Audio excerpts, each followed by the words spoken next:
This episode of Nutshell Brainery is brought to you by The Courage to Succeed, Discover and Achieve What Matters Most, and Tell Everything Else to Take a Hike by Lon Schiffbauer. Now available at Amazon. Hi there, I'm Lon Schiffbauer. Today we're going to talk about two of the most common types of essays you'll come across in your academic career: the expository essay and the persuasive or argumentative essay. I'm also going to try to convince you that writing a good essay is as easy as falling off a log. That's right, by the end of this video, you'll be a pro. So let's strap in and learn how to write an essay.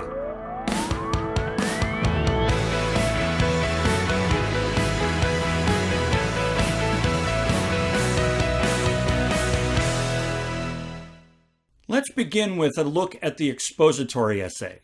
An expository essay explains a topic by presenting evidence, offering examples, and comparing and contrasting it with other ideas.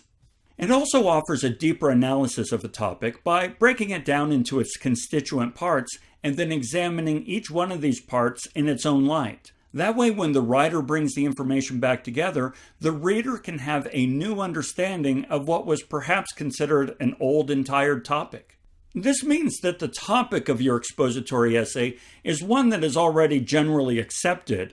It's not really in question or open for debate. That doesn't mean, though, that the reader cannot develop a new understanding or appreciation of the topic. And that's really the goal of an expository essay. The idea is to inform, instruct, and educate the reader on the topic. By contrast, a persuasive or argumentative essay takes a firm position on a topic that may be open for debate. A persuasive or argumentative essay sets out to convince the reader to adopt the writer's position on a particular issue or topic by presenting a clear rationale supported by credible evidence and data. Ultimately, the goal is to bring the reader over to the writer's position on this topic and encourage the reader to take action on this new perspective. Now, both of these essays follow what is commonly known as the 5-paragraph essay format. But don't get hung up on this whole 5-paragraph thing. It could very well be that your essay is more than 5 paragraphs. I know, it's confusing, but let me show you what I mean. To do this, I've asked Professor Monty over here to help me illustrate my point. Hey, thanks for helping us out, Professor. My pleasure. Glad to help. Awesome. Now, these essays are divided into 3 sections: the introduction, the body, and the conclusion. Awesome. The body then breaks the topic down into 3 subtopics, if you will. By doing this, it can take the topic and examine it from different points of view, different perspectives. So, presuming your introduction has 1 paragraph, your conclusion has 1 paragraph, and your body has 3 paragraphs, well, lo and behold, there's your 5-paragraph essay. And you know what? If you're just looking to knock out a quick 500-word essay, 5 paragraphs will work just fine. Personally, though, I tend to steer clear of things like word count and page count, things like that. In my opinion, it should take as many pages, words, or in this case paragraphs, as is necessary to properly cover the subject. So the takeaway here is, if you're writing this essay for a, say, class assignment, follow your teacher's instructions. Okay, now on to how to write an essay. So as we said, your essay is going to include an introduction, a body, and a conclusion. So let's start with the introduction. The introduction includes a hook, a context for the topic, a thesis statement, and then a summary of the points you're going to offer in evidence to support this thesis statement. So what's a hook? Well, it's something that grabs the reader's attention and makes them want to keep reading. I mean, yeah, your teacher has to read your essay, but come on, make them look forward to it. Next, the context helps the reader understand what this essay is going to be about and sets the stage for them. In a way, it brings the topic into the reader's day-to-day life, kind of helping them understand why they should care about it. This brings us to our thesis statement. In many ways, the thesis statement is the most important part of your essay. It declares a position around which you're going to build your entire essay. Finally, you should offer a summary of the points you're going to present in support of your thesis statement. So, okay, that's all very well and good, but let me show you a short example so that you can see how these elements work together. Let's say that I'm writing an essay about how easy it is to write an essay.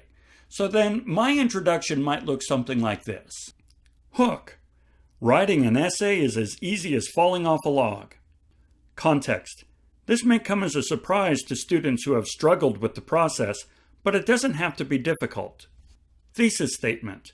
Students who follow 3 simple steps can quickly and easily write an excellent essay. Summary of points.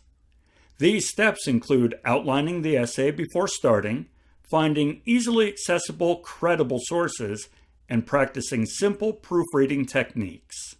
Now, granted, this is a pretty simple introductory paragraph, and, in a real-world scenario, you'd probably want to flesh that thing out.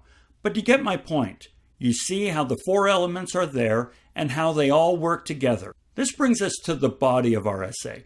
This is where we get to really get into the meat of our topic. So, we good to go? It's all right? Indeed. Awesome. Now remember, the body of your essay is going to have 3 paragraphs or sections. It depends on what your teacher's looking for. Follow their instructions. In these 3 paragraphs, you're going to cover the 3 subtopics that you presented in your introduction. That means that the formula we're about to go over, you're going to do for each one of your body paragraphs. So the first thing we're going to do is start out our paragraph with a topic sentence. A topic sentence is pretty much like a mini thesis statement. We had a thesis statement at the beginning in our introduction, and then 3 subtopics that we were going to cover. Well, this is kind of a thesis statement of this one particular subtopic. So for example, let's say that we're writing this essay about how to write an essay, and we're starting out with the subtopic of the importance of mapping out and outlining your essay. In this case, my topic sentence might be something like this. By taking the time early on to outline your essay, you will make the writing process immeasurably easier. You can see how that's kind of a thesis statement of the subtopic that we're about to explore. Next, you should bring supporting evidence to this subtopic. For instance, in the case of outlining your essay, I might point out that a properly outlined essay has maybe 19 to 22 sections. And when you look at it in terms of 19 to 22 sections, writing an essay is really kind of a fill-in-the-blank exercise. But it's not enough to simply offer this evidence. We should then analyze this evidence. And that's the next part of the process. So in this case, I've asserted that an essay has basically 19 to 22 sections. So let's break that down and analyze it. To do this, I could point out that the introduction has 4 parts. You know what those are. We just covered them. Then each paragraph in the body has 4 or 5 parts. And then the conclusion has 3 parts. Well, yeah, that comes out to 19 or 22 parts. And if each one of these parts had, say, maybe 2 sentences, and each sentence had 13 words, then the total essay would be around 500 words. I mean, come on, how easy is that? Now at this point, if we're writing a persuasive or argumentative essay, we want to offer evidence of the opposing point of view. That's right, we want to contradict ourselves. The idea is to show that our position, the one that we're asserting in our essay, is informed by the opposing point of view. We're not just closing ourselves off to the other side and saying we're right, we're right, we're right. We're trying to show that even in context of the opposing point of view and their very credible evidence, we still feel that we have a strong position to take. It's really a question of trust and credibility. The reader is going to trust our point of view if we acknowledge and complement the opposing side's evidence. It also shows that our conclusion is much more supportable. After all, if we can still come down on our position even after looking at the opposing side's evidence, then that demonstrates that we really know what we're talking about.